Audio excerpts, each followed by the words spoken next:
All right, so today we're going to find out why the sky is blue. Something we might have wondered for a while, if you've ever looked up at the sky. To begin with, what we're going to do is write down some ideas why you think the sky might be blue, why you've heard the sky was blue, what people would say if you were to go to the mall and take a survey. What do you think people say if they were asked, why is the sky blue? Can you do it Family Feud style? What do you think is the most popular reason? So write that down. Once you've got your answer, take a moment to see if you and your neighbor agree.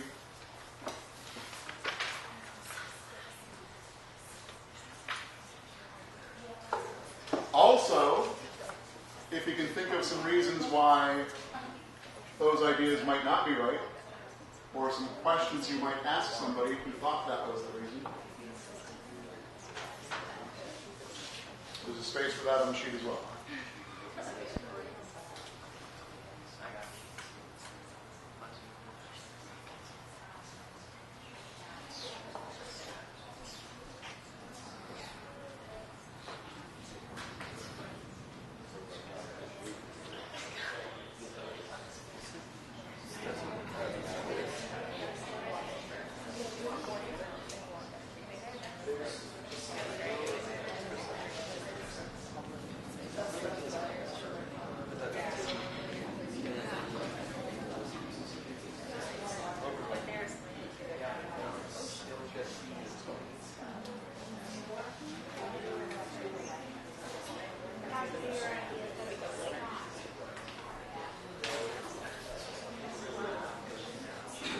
All right, so Family Feud style.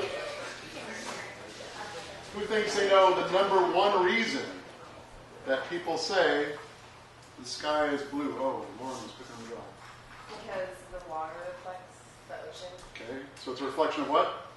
The ocean. Reflection of the ocean. It turns out that is a very popular answer. The idea that why the sky is blue, it's a reflection of the ocean. What question would you have after you ask them that? If they said, hey, why is the sky blue? Oh, it's because it's a reflection of the ocean. You would ask? Okay, tell me like you would ask what? Why is the ocean blue? You know what they would say? Because the sky is Reflection of the sky. There you go. So, I guess that's all there is to it. No need for a lesson. We got it all worked out. The sky is blue because it's a reflection of the ocean. The ocean is blue because it's a reflection of the sky. End of story. Or, you know, we can say that because we're in California, right? We're, 100 miles away from the ocean. But what if you're in Kansas? You've got nothing but wheat on the ground. What color is the sky wheat color? Okay. Turns out, they get a blue sky too. So, it's not just a reflection of what's on the ground. That's not what makes the sky blue. All right, so let's get into it a little bit deeper. There is a jar of sky. We've bottled it up, we've jarred it, preserved for future generations. They can have some sky. Doesn't seem to have any color to it. By the way, what's in there? It's air. Okay, air. And where is that on our? So we've got a quick periodic table here. Where should I look to find the air? Oxygen. Oh. What is it mostly? Air is mostly nitrogen. Mostly nitrogen, and then some oxygen, and then some other stuff too, right? Isn't that what it's made out of? About 78% nitrogen. So mostly more nitrogen than anything else. Oxygen comes in second place. Others 3% or so. All right. So that's now. Are any of those blue or any other color? Okay, George says oxygen is green. Yes, those are the colors of the elements, and gold is pink, I guess. All right, so don't go by that. That's not the indicator. All right, so these are all colorless, transparent, no particular hue or shade to them. That still leaves us with the mystery. Why is the sky blue? Well, sometimes the sky isn't blue, right? Look at the nighttime sky. Okay? Nighttime sky isn't blue at all. Mostly black, dotted with stars. So the nighttime sky is black, but in the day, oh, you know what I did a couple years ago with Mr. Hodges? Went to Paris, got this nice picture of some blue sky. Oh, and a guy jumping over the thing. So apparently in Paris, they have blue skies. And in Utah, they've got blue skies there as well. So what's one thing that seems to be important? The nighttime sky was not blue, but the daytime sky in Paris, the daytime sky in Utah, were blue. Okay? So Ricky, what do you think? Light. Got to have some light. And isn't it nice we've got a bright source of light called the sun? Oh yeah, the sun. All right, so the sun is our nice bright source of light. Well, let me show you one more picture. Taken in the sunlight. Oh, I didn't take that picture. But it's sunshiny, and yet the sky is black. Huh. So they've got the sunshine. What's apparently another critical ingredient for my blue sky? I must have sunshine. But what else? That isn't here. What is it? Got to have some chemical. What is it? Atmosphere, maybe? Got to have some atmosphere. Got to have some air, right? So let's have both. Those are both the critical ingredients for the blue sky. Got to have air. Got to have sunshine. If I don't have air, then I get that moonshot. I got a black sky. If I don't have sunshine, I've got the nighttime sky, black dotted with stars. Okay. That still leaves us with the question, why is the sky blue? We're not going to get to the answer directly. We're going to go on a little detour here. I want to tell you about tuning forks. You guys have seen tuning forks before? Mm-hmm. Not strange to you? Okay, tuning forks, you know how they work. You hit them, they vibrate, they make a sound. This one, you can hear if you're close. I can hear it. Oh, very nice. But you guys can't hear it. Okay. Well, let's make it so that you can. If we attach it to a box, when the tuning fork vibrates, the box vibrates. There's a lot of air in contact with the box. So now, we all get to hear it. Connected to the box, the sound box vibrates when the tuning fork does. Hey, is there a way, if I didn't want to listen to this for a couple seconds, is there a way I can turn it off without just waiting for it? Okay. I can do what? Oh, I can touch it. Okay, so let's try that. And then the sound goes away. Isn't that nice? Well, I've got two tuning forks. And they both play the same note, so that's kind of nice. Very warm tone. And I've got this tuning fork. Same note, right? And you touch them to quiet it down. But watch what happens when we do this little trick. It's possible. You do this left-handed. Do you still hear it? I mean, I stopped it, right? Oh, but I didn't stop it. I can still hear the sound. People up close can still hear that. How come? Tell me, what's your theory? Okay, come up here. Let's see if we can prove that.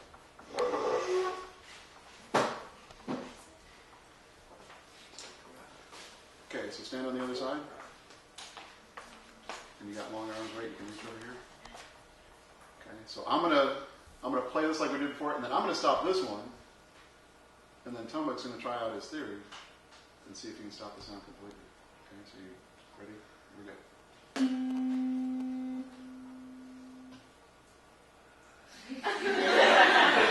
It worked. Thank you, Tomek. He was correct. He was correct. Nicely done. All right, so, but I never hit this one. How can it vibrate if I never hit it? I didn't even hit it. And it was vibrating, making sound. That seems strange. What made it have that vibration? Who's got a theory on that? Okay. Julie, what do you think? The vibration went into the air so we could hear, but it also went into the other box and made the air inside swing, and so the metal thing swing too. Okay, so hitting this one made sound and we could all hear it. That was nice. Some of that sound, and I kind of cheated, I kind of directed it this way, right? That's kind of being sly. So I directed some of that sound toward this one. The vibrations, the sound, made this box vibrate and made this tuning fork vibrate without ever touching it. It was the sound that made this vibrate. Physics types refer to this idea as resonance. The vibrations of one thing set up a vibration in another thing. This was being forced at a certain frequency. Oh, and what frequency did we force this one at? Same frequency as this one, which is the same note. So this one was sending out sound waves, pulses of air pressure, that caused this one to vibrate at the same frequency, and it's happy to vibrate at the same frequency. That's its one note. So there was a resonant oscillation set up in this one, caused by this one. Now, we also refer to that if we've got some waves coming from over here, passing through this distance, and it sets up a vibration in this one, and these sound waves can now go anywhere they want to. You know, if I could focus it better, I could be very far away here, magically send the sound in here, and have this one kind of take off on its own. That process, because the light was, or the sound rather, was coming in from a particular direction and then whoosh, kind of exploding out in all directions, physics types refer to that as scattering. So that would be an example of scattering, that resonant oscillation that was set up and gets scattered out in all directions. All right. So let's take a look at the animated version. If you were in the back, maybe you didn't hear all that. So here's the same thing over again. Here's our tuning fork.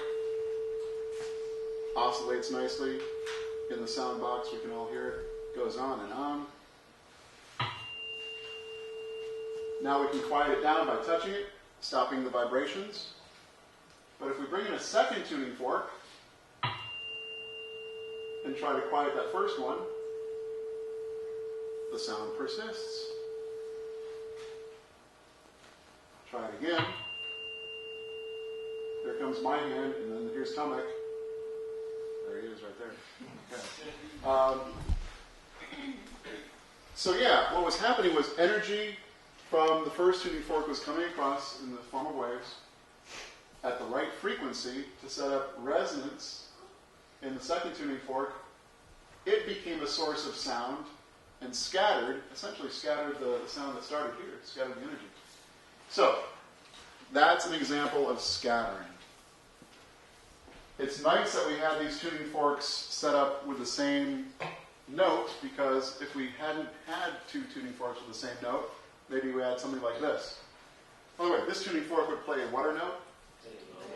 Oh, a lower note. Yeah, that's right. The sound waves would mostly just pass right through it. Okay?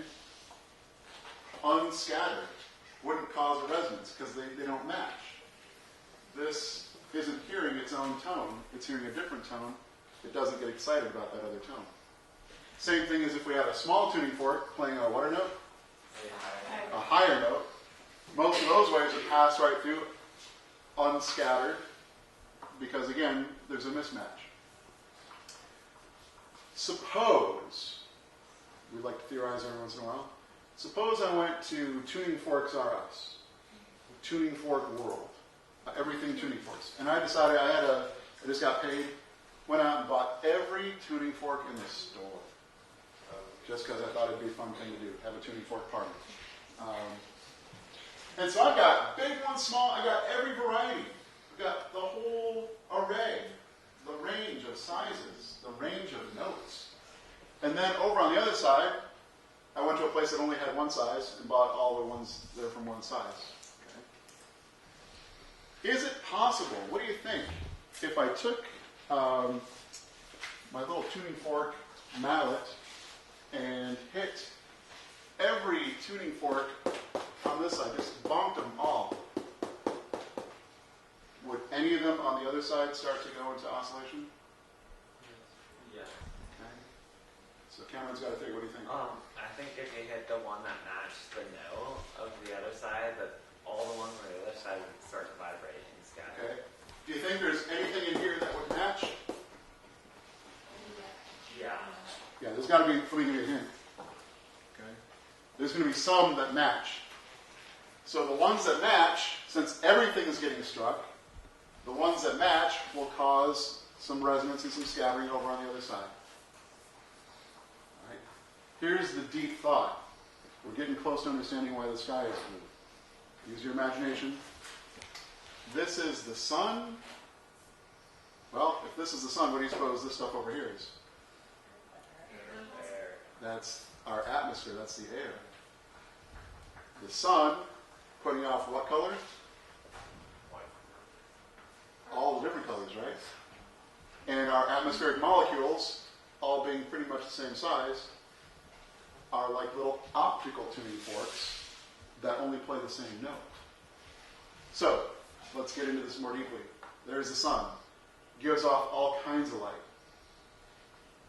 Here's a very complex graph showing all the different colors of light given off. Here's the important point. Here's the visible spectrum. That's what we can see with our eyes.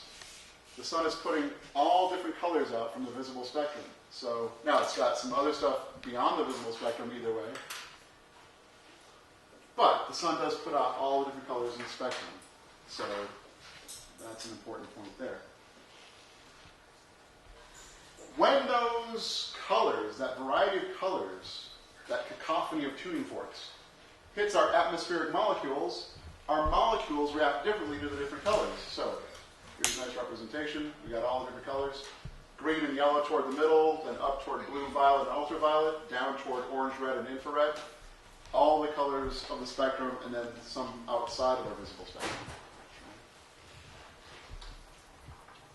Here's a representation of an atmospheric molecule. Remember, it's oxygen in our atmosphere is not just O, it's O, O2. Same thing with nitrogen, right? Diatomic, 2 atoms. Here's some sunlight coming in. Here's a color representing ultraviolet. Now, ultraviolet we can't see with our eyes, but ultraviolet turns out to be our atmospheric molecule's favorite frequency. Its favorite wavelength, its favorite tone, if you will. It's the one that resonates, just like these two resonated. Okay. Ultraviolet is scattered better than any other color or any other part of the electromagnetic spectrum. So ultraviolet is tops. It's the king of scattering. But we can't see ultraviolet, and a lot of ultraviolet gets blocked out, we hope, by the ozone layer, right? That's not O2, it's O3, people that know. Does a pretty good job at blocking out a lot of ultraviolet, which is good for us so we don't get skin cancer as fast.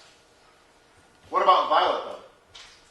Violet comes in, and it's pretty close. It's not exactly ultraviolet, but look, it's pretty close. It still gets scattered very nicely, but if you look, people up close can see a little, you see this little ghost? A little ghost of some light that didn't get scattered. Instead of getting scattered, it got transmitted. So again, light from the sun, a lot of it gets scattered in the violet part of the spectrum, but a little bit of it sneaks through and gets transmitted. Okay, let's keep going. What about blue? Again, very well scattered, but a little bit more transmitted. Green. Let's do green. We're starting to get fade a little bit on our amount scattered, and we're really getting stronger on the part that's transmitted. Yellow. Can you see how this is getting a little bit weaker? This is getting a little bit stronger every time. Let's go to orange. Oh, look at that. Orange mostly comes through. Doesn't get very well scattered. Red. Mostly transmitted. Hardly scattered at all. Same thing with the infrared below the red. So, mostly transmitted, very little scattered. So the extent to which the light gets scattered depends on how close it is to those optical tuning forks' favorite frequency. And that favorite frequency is ultraviolet. So, here's the other factor though. If scattering were the only consideration, we would look up and see a what color sky. What was the best color scattered in the atmosphere? Ultraviolet. Ultraviolet we can't see. What's the color that we can see? Okay, did you guys appreciate the, when you were out at lunch, did you look up and see the violet sky? Okay. It wasn't violet. But violet is the color best scattered in the atmosphere. Well, we don't see with a computer or a CCD or a sensor. We see with our eyes. And it turns out our eyes have different sensitivities to different colors. So you look. Okay, who remembers cones and rods? Anybody remember that? I had biology a long time ago. Okay, who remembers which ones are good for color vision? Which ones give us the color? Anybody remember that one? Nobody's willing to... Okay. See, Michaela, what is it? I think it's cones, isn't it? It is the cones. Okay. So the cones are good for the color. The rods are good for the light sensitivity.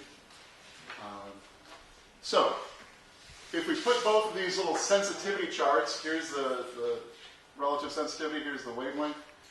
If we put those together, we get something that, if you simplify it a lot, basically looks like this. We're not terribly sensitive to the violet, and we're not terribly sensitive to the red. Our sensitivity goes up toward the middle of the spectrum. In this area, sort of in the yellow-green portion of the spectrum, that's where our eyes are most sensitive. And you know about that color that we're most sensitive to, right? Okay, you've seen this color before, especially if you play tennis. What's the fancy name for this sort of lime green? Except it starts with a... Chartreuse. What is it? Chartreuse. Chartreuse. Oh, like your shirt. Look at that. A couple people wearing the chartreuse. All right, so they can be seen from outer space because of the chartreuse. All right, so if you're into tennis, some municipalities, some cities, make their fire trucks this chartreuse, this lime, yellow-green kind of... for visibility reasons. Why not make the fire truck the most visible color? If you're really into tennis, you should probably get some tennis shoes. Okay. And when you're done with the tough tennis match, you want to go home and relax a little bit. Okay. Have some nice furniture. Wouldn't that be nice? Who has, anybody have this? See? Now you're good. It's nice, relax. You put your tennis shoes up on the little tennis ottoman there. Okay. Very nice. All right, so that leaves us with a question. A couple questions. Our eyes are more sensitive to green than they are to blue, but we look out and we don't see a green sky. Has anybody put the ideas together yet to know why we don't look up to see, oh, a beautiful chartreuse sky? So, George, what do you think? Is it because like it does violet more and we're sensitive to green? So When you say it does violet, what does? well, it scatters it more. Okay, who does? The optical things that you're talking about. Okay. And where are they? In the atmosphere. Oh, yeah. So the atmospheric molecules, right? Yeah. So the atmospheric molecules scatter, what do they like to scatter? But they scatter violet. Yeah, they like to scatter the violet. So they scatter violet best. Green, kind of far down the list, right? Maybe a little bit too far. So it goes from violet to the blue to the green to the yellow. And by the time we're getting toward where our eyes are most sensitive, we're really kind of down the scattering. So the color that our eye is most sensitive to isn't scattered very well in the atmosphere. So we don't see it when we look up. So you say, oh, it's all about the scattering. Let's go back to this idea. Then we should have a violet sky. Okay? Violet is scattered better than anything else, and yet we get a blue sky. So why a blue sky when violet is the champion of what got scattered? Okay, so because not a lot of violet light passes through the molecules. there's a limit on how much violet light gets in. It might be blocked out by other things, and then there's one other factor. Kind of important word. What is it? Is it the violet, like in sky, and like the green that like sticks out to us? Do they like mix or something? Well, it's not that they mix. It's just that what do we remember about our eyes? Okay. Our eyes are like less sensitive to the violet than they are to the blue. Okay. Violet was way down on the list of what our eyes are sensitive to. We're very sensitive to that chartreuse, but it falls off dramatically as we look to violet. So violet is scattered very nicely, but our eyes are not sensitive to the violet. If our eyes were as sensitive to violet as they are to all other colors and everything was equal, then the sky would appear violet to us. The fact that it doesn't appear violet is an indication that our eyes have a sensitivity curve that's different from being flat. All right, so those are the two things going on. So blue is really the what? Happy medium. Okay, sort of the happy medium, the compromise, right? It's a compromise between the sensitivity of our eyes, which is in the green, the chartreuse, and the scattering of light, which is predominant in the violet. So think about what color is between those two, right, on the spectrum. The blue is. Okay, so blue is between the green and the violet, and we see a blue sky. It's the compromise. So it's not really easy to answer why the sky is blue in just one quick answer. It's a couple things going on. It's what's scattered in the atmosphere, and it's what our eyes are sensitive to. Right? So, okay, so we are pretty well understood? Yes? Does that mean like the sky appears other colors to like animals and stuff? So yeah, what about that? If you got a different animal, maybe has a different sensitivity range, a different curve than ours. Like ours peaked at the green. What if it peaked at violet and could see ultraviolet? There are some animals that can see in the ultraviolet, isn't that right? Their sky would be whatever ultraviolet looks like to them, I think. So yeah, it depends on the species, right? So different animals might see a different color sky based on what their sensitivities are. But so there's two parts of it, right? There's the scattering in the atmosphere and there's the sensitivity part. So those come together for us to make a blue sky. They might come together for something else to make a different color. But yeah, all that's possible, yes. Good question. All right, so let's, oh yeah, now we got a thing to do. Let's do our thing. Here's what we're going to do. I need question. When people are colorblind, what colors can't they see? You know, there's different kinds of color blindness, and for some of them, blue might be a color that they're not sensitive to. So you say, oh, what's their sky? It's usually, I think, from what I've heard, gray. It's kind of a pale gray is what it looks like to them. And they wouldn't be able to distinguish. If you put some pale gray in the blue, it's the same color. They wouldn't be able to distinguish that. But yeah, there's different kinds of color blindness and different spectrums of sensitivity or lack of sensitivity. So it depends on the person. All right, so here's the thing that we're going to do. Each group is going to get a little skinny fish tank, okay, which are in the back and they have letters on them. And so one person's going to get that and fill it up halfway with water. We've got 3 convenient filling stations, back, middle, and front. Somebody else is going to get the group's flashlight, which has a letter on it, and a stirring rod, which doesn't have any letters on it. Okay, can we handle this? So, go get your stuff.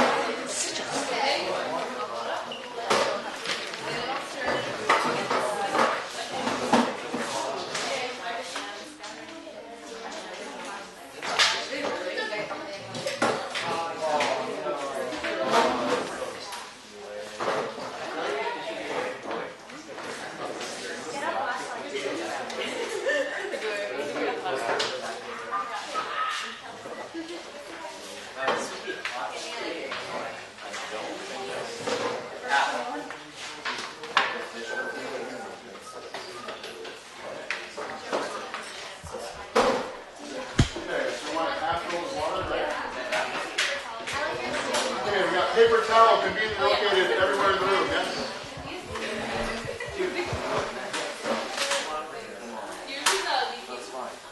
Okay, it's not, none of them leak, but when you fill the water, sometimes the water goes to different places. Okay, I'm going to put some mop and glow into your tank. We're going to simulate the atmosphere. But we don't have enough room to actually do the atmosphere, so we're going to kind of concentrate the atmosphere into these tanks.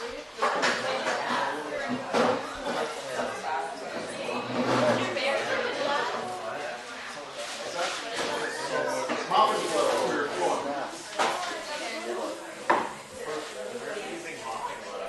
Mop and glow. So you put it down on your floor, you mop the floor, and then your floor glows. Good. Halfway full, so you wouldn't spill on the way down.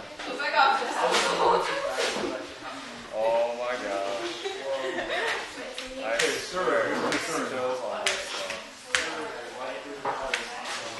Okay, somebody get the stirring, somebody get the paper towels. Do this on the back table so everybody can see. Sit down so we're not blocking the view. Good, you're in my way. It's okay.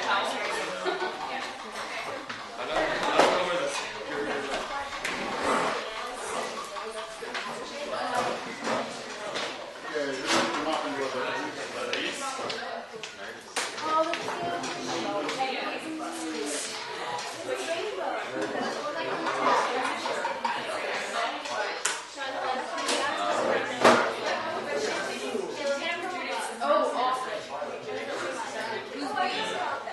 B, what do you guys have? I don't think anyone grabbed You're it. gonna stir gently, yes?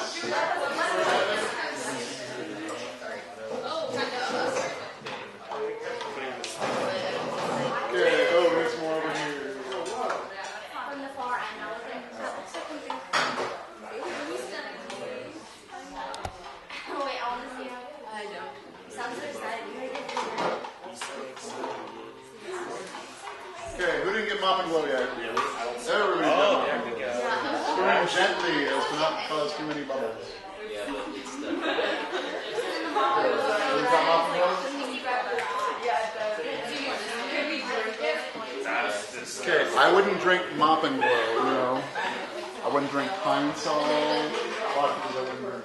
Thanks, Mr. Baird. So it was like a different function to the mop and glow. I don't see anything. What's wrong?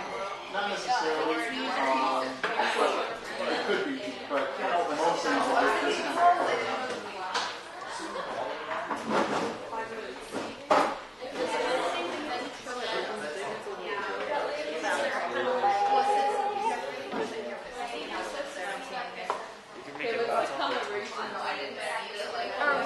Okay, so you guys can see the instructions on what to observe, yes? So please make your observations.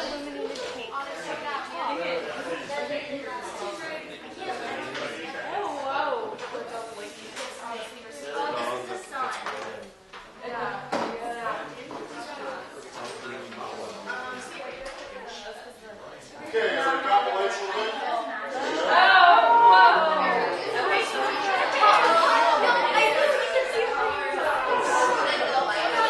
Okay, so what color do you see? Whoops, hang on. It's very exciting, I know. I can hardly contain myself. All right. So, what color do you see closest to the source of light? It tends to be a little bit bluish, right? Do you see my really bright one up here? I've got like a super bright LED flashlight. So a little bit bluish, close to where the light source is, right? And do you see how the colors kind of change as you go across? And when you look from the far end, looking back toward the light source, did you try that yet? It's red. It's kind of red, isn't it? Real red. Okay, it's a surprisingly deep red, yes?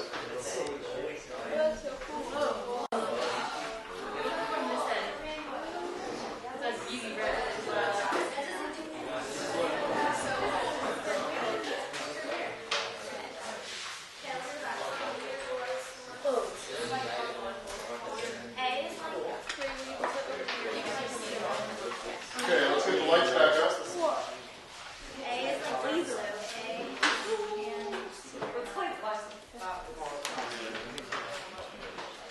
Okay, now, I think we might have answered another question that we didn't even think to ask yet.